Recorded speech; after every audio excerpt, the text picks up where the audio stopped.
Halo guys, selamat pagi.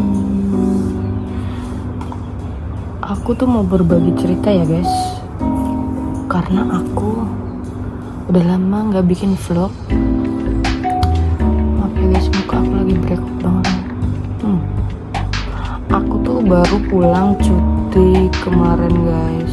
Terus aku tuh mau berbagi cerita aja ya, karena banyak berseliweran itu kalau pulang Indonesia itu sangat susah, ribet lah gitu ya.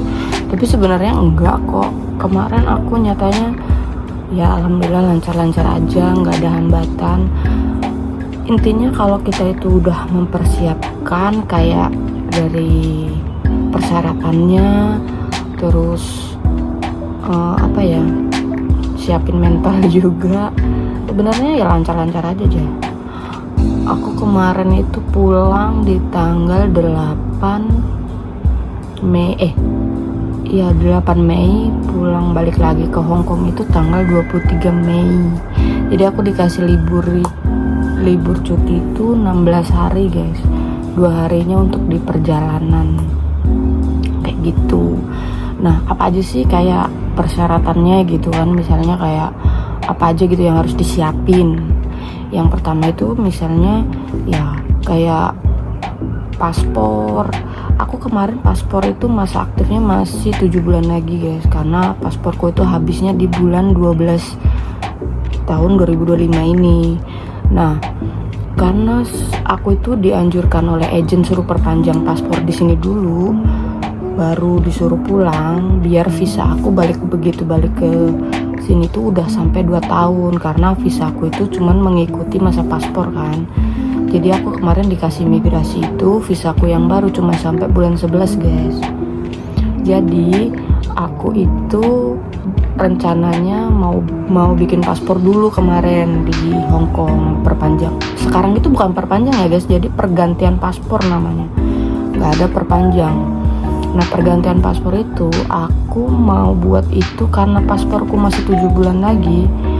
Aku cari jadwal di layanan paspor itu di Hong Kong itu nggak ketemu jadwalnya guys, karena pasporku itu masih 7 bulan lagi, jadi belum bisa gitu kan. Akhirnya aku itu aku ubah rencananya itu jadi buat paspor baru itu di Indonesia gitu. Nah, gimana sih cara bikin paspor di Indonesia? Sebenarnya gampang kalau kalian tahu caranya. Banyak kok tutorial di TikTok, dimanapun itu sebenarnya banyak. Kalau kalian itu misalnya ngerti ya cara menggunakan HP kalian, itu sebenarnya gampang banget. Nah, kalian itu cukup daftar M-Paspor. Nah, download itu dulu di HP kalian. Nah, setelah itu kalian isi biodata kalian, keterangan apa yang kalian mau buat itu, misalnya pergantian paspor atau apa, di situ udah ada semua kok. Nanti masukin nomor HP, email, semua segala macam. Nah, di situ itu nanti setelah selesai mengisi biodata, menurut mereka itu nanti udah oke, dipersetujui. Nah, nanti kalian itu dapat email emailnya itu nanti permohonan disetujui gitu ya. Nah, setelah sudah disetujui email kalian, nanti akan muncul lagi di email kalian itu suruh pembayaran. Nah, karena aku kemarin bikin paspornya yang elektronik, jangka waktunya 5 tahun, masa aktifnya 5 tahun, jadi aku kena biaya 650.000. Jadi aku begitu pulang, aku milih jadwal kedatangan itu di tanggal 9. Jadi aku tanggal 8 baru sampai Indonesia, tanggal 9-nya aku langsung datang ke imigrasi kelas 1 Bandar Lampung, karena aku domisilinya di Lampung kan ya guys. Jadi aku milihnya di sana. Nah, udah gitu aku datang ke sana, tunjukin barcode pendaftaran. Setelah selesai kalian ngambil nomor antrian. Udah ngambil nomor antrian, kalian di sana tinggal nanti dipanggil aja, kayak interview gitu guys. Nah, setelah interview kalian datanya dicek ulang. Nanti di situ ada petunjuk kayak kalian disuruh print out apa ya namanya tuh, surat kayak pengantar dari imigrasi gitu guys. Nah itu nanti di print out, kalian fotokopi paspor lama, fotokopinya itu dibuat A4, jadi nggak usah dipotong-potong gitu ya, jadi A4 aja udah utuh gitu. Fotokopi KTP juga. Nah udah selesai berkasnya, nanti dikasihin ke pihak kantor di situ, nanti mereka cek. Setelah mereka interview, oke, nanti kita tunggu pemanggilan untuk foto. Nah dah, sebenarnya gampang kok, itu cepet, nggak sampai setengah jam, cuman ngantri aja mungkin ya, ngantrinya yang bikin lama. Nah aku tuh udah selesai pembuatan paspor baru itu, langsung pulang. Udah pulang itu baru aku kayak jalan-jalan gitu. Nah aku mau cerita di bagian di kita begitu pulang sampai Indonesia ya, katanya kan harus ada ini itu. Sebenarnya kita cuma cukup daftar SCD aja. Kita selesai daftar SCD, selesai barcode udah keluar, udah tinggal kita scan barcode SCD, udah tinggal nunggu kita keberangkatan domestiknya kalau kalian yang transit Jakarta kayak aku kemarin. Tapi kalau yang nggak transit, turunnya di daerah kayak kemana, apa langsung Surabaya atau mana, aku kurang tahu ya guys, karena aku kemarin transitnya di Jakarta. Nah transit di Jakarta itu aku lumayan lama nunggu untuk kepulangan di domestiknya, penerbangan domestik. Jadi aku sekitar nunggu itu 6 jam guys. Ya udah, terus untungnya aku ada temen barengan dari Lampung juga, jadi ya masih ada temen ngobrol sih. Cuman overall tuh udah oke lah, maksudnya karena nunggu aja delaynya lama, jadi ya udah sambil istirahat gitu.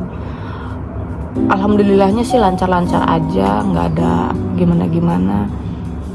Jadi ya begitu, kalau kita masuk udah sampai Bandara Indonesia, kita nanti tinggal diarahin kok arahnya kemana. Intinya kalau kalian nggak tahu, jangan malu bertanya sama petugas di sana, karena petugas di sana pasti bakal ngasih tahu kayak kemana kalian itu. Nah karena aku orang yang males ribet ya guys, aku itu menggunakan maskapai penerbangan Garuda Indonesia. Kenapa? Karena Garuda Indonesia itu kalau kita satu maskapai, misalnya aku dari Hong Kong ke Indonesianya itu menggunakan maskapai Garuda, terus dari Jakartanya ke Bandar Lampung tetap menggunakan satu maskapai, itu aku nggak harus mencari bagasi dulu. Beda dengan kalau kalian menggunakan Cathay atau Brunei atau apapun itu yang lain, kalian transit Jakarta harus tetap mencari bagasi kalian dulu, baru kalian transit penerbangan ke domestik ke wilayah kalian gitu ya guys. Jadi harus dipahami, jangan sampai bagasi kalian yang beda pesawat, kalian harus tetap cari bagasi, jangan ditinggalin bagasinya guys ya. Nah aku nggak mau ribetnya karena itu berat juga iya kan, bawa kesana kesini sana sini. Jadi akhirnya aku memutuskan aku menggunakan maskapai Garuda Indonesia. Ya walaupun sebenarnya harganya nggak beda jauh kok, sama aja. Aku kemarin karena di biaya 4.000 sekian, 4.300an lah guys kayaknya kalau nggak salah. Jadi ya udahlah, aku enaknya nggak cari-cari bagasi, jadi aku turun tinggal nyarinya nanti di Bandar Lampung gitu guys. Ya begitupun sebaliknya, nanti begitu aku dari Bandar Lampung, aku di Jakarta nggak perlu cari bagasi, aku cari bagasinya langsung di Hong Kong gitu ya guys. Jadi itu sih terserah kalian, ibaratnya kayak mau simple, mau nggak mau ribet kayak aku, atau kalian, karena kebanyakan gini, kalau misalnya kita pakai maskapai Cathay Pacific memang menunggunya itu nggak lama biasanya, kalau yang transit ke daerah lain gitu ya. Biasanya kita menggunakan beda maskapai itu biasanya memang nggak lama, tapi takutnya itu keburu-buru, kita nggak ada waktu, jadinya kita ketinggalan pesawat gitu guys. Makanya kalau aku sih lebih menyarankan nggak apa-apa kalian menunggu lama, yang penting kalian nggak pernah ketinggalan pesawat. Karena kalau udah di bandara segitu gedenya, kita itu suka panik guys kalau misalnya nggak ketemu gate-nya itu gate berapa gitu ya. Kemarin waktu di Hong Kong itu aku dapet gate di 71, itu paling ujung, gate-nya jauh banget. Jadi jalannya itu ya sekitar setengah jaman kalau kalian jalan santai. Itu pun kalau kalian gak nyasar-nyasar ya, biasanya ada yang nyasar dulu kemana-kemana gitu. Ya itu alhamdulillahnya sih aku nggak nyasar ya. Maksudnya karena kalau nggak tahu aku langsung tanya ke petugasnya, ini di mana gitu. Jadinya ya alhamdulillahnya nggak pernah kesasar di bandara kemarin guys. Nah udah di bandara udah selesai, kalian tinggal nunggu jadwal penerbangan berikutnya ke wilayah kalian masing-masing. Kalau aku kemarin lumayan lama guys ya, dari Jakarta ke Bandar Lampung itu 6 jam nunggunya, padahal penerbangan cuma 35 menit. Tapi ya udahlah, dinikmatin aja. Yang penting satu hari itu aku nggak dihitung masa cutinya, jadi aku memang dikasih lebih 2 hari untuk kayak hari perjalanan lah intinya, kayak gitu. Satu hari itu jadi hitungan 14 hari itu aku full untuk di Indonesianya gitu guys. Jadi kalau ada yang bilang pulang ribet, sebenarnya enggak. Nah begitu aku udah sampai Indonesia, yaitu aku langsung perpanjang paspor, pergantian paspor itu ya guys. Nah harus kalian garis bawahi sebelum kalian pulang ke Indonesia, kalau kalian ada teman atau saudara yang bisa dimintain tolong untuk mendaftarkan paspor kalian, kalau bisa seminggu sebelum kalian pulang Indonesia, kalian harus mendaftarkan paspor itu dulu sebelum kalian pulang Indonesia gitu guys. Jadi begitu kalian pulang Indonesia, kalian udah ada jadwal, langsung berangkat ke kantor imigrasi terdekat gitu. Jadi kalian nggak karena kalau waktunya mepet itu biasanya nggak kebagian jadwalnya gitu guys, karena banyak kan yang nanti. Nah gitu ya guys. Kalau misalnya ada yang kurang paham, boleh komen, nanti aku bantu jelasin di komen ya guys. Nah kalau udah gitu, aku udah selesai pembuatan paspor baru. Aku tuh lumayan lama ya guys, karena kemungkinan itu pasporku tuh sebenarnya udah jadi, tapi karena kesalahan aku yang ngasih nomor aku tuh ngasih nomor ke mereka, nomor Hong Kong, tapi nggak aku kasih kode negaranya. Jadi menurut mereka tuh dikiranya nomor Indonesia gitu guys. Jadi mereka tuh mungkin mau WA itu, mengirim WA kalau paspor itu udah jadi atau belum. Mereka itu bingung gitu, mungkin salah kok nomornya nggak bisa gitu kan. Jadi aku kemarin itu berinisiatif itu mencari nomor imigrasi Bandar Lampung di Google. Akhirnya ketemu, aku chat pribadi, terus aku menanyakan status pasporku tuh sebenarnya sudah jadi atau belum gitu guys. Karena aku pembuatan dari tanggal 29 sampai tanggal 23 itu belum ada kabar, sampai tanggal 22 itu belum ada kabar, karena aku pulang ke Hong Kong pun tanggal 23 kan. Akhirnya aku beraniin WA, terus aku tanya, alhamdulillah responnya bagus, cepet. Hari berikutnya aku langsung disuruh pengambilan paspor baru. Nah akhirnya aku ke Bandar Lampung lagi, aku mengambil paspor itu, selesai. Tanggal 24-nya aku balik lagi ke sini guys. Nah yaudah, alhamdulillahnya semuanya berjalan lancar, nggak ada yang gimana-gimana.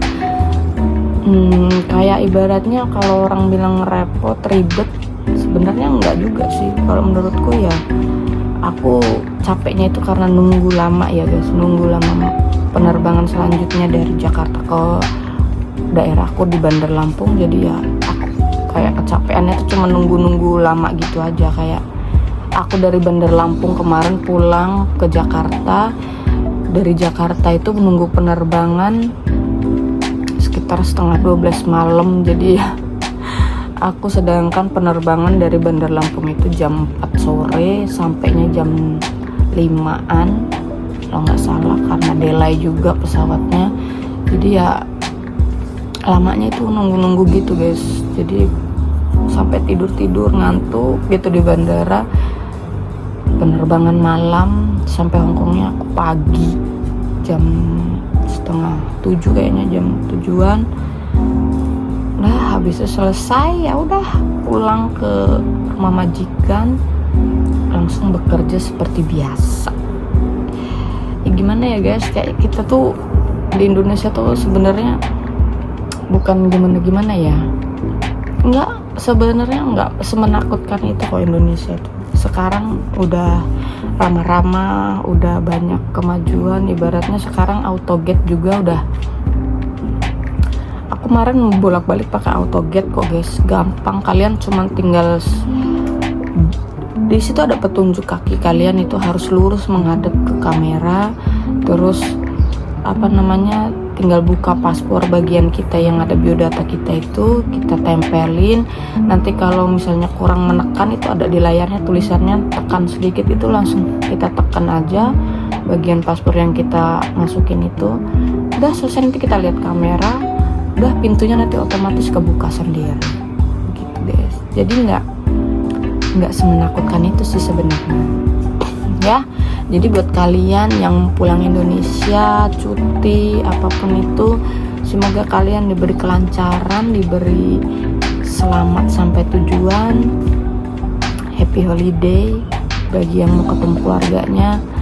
Ya semoga kalian happy dengan perjalanan kalian. Jangan pernah termakan oleh isu-isu Indonesia ribet, Indonesia begini begitu. Sebenarnya nggak ada guys, ribet itu karena kita nggak tahu aja sebenarnya. Kalau kita nggak malu bertanya, lancar-lancar aja kok ya.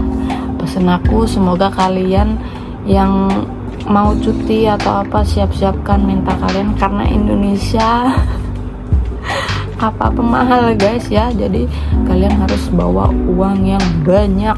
Oke? Cukup sekian lah, kayaknya aku berbagi infonya kayak gitu. Buat kalian yang mau tanya-tanya bukan perpanjang ya guys, sekali lagi, pergantian paspor di Indonesia itu kayak gimana, kalau kalian kurang paham silahkan komen di video aku yang ini. Nanti aku sebisa mungkin bantu jelasin kalian sampai sejelas mungkin ya guys. Jadi jangan pernah malu untuk bertanya kalau kalian nggak tahu tuh ya guys, karena itu bisa buat pelajaran kalian, buat ilmu kalian ke depannya. Oke, jangan malu bertanya guys ya, jangan malu bertanya sesat di jalan, itu betul guys. Oke, makasih, bye bye.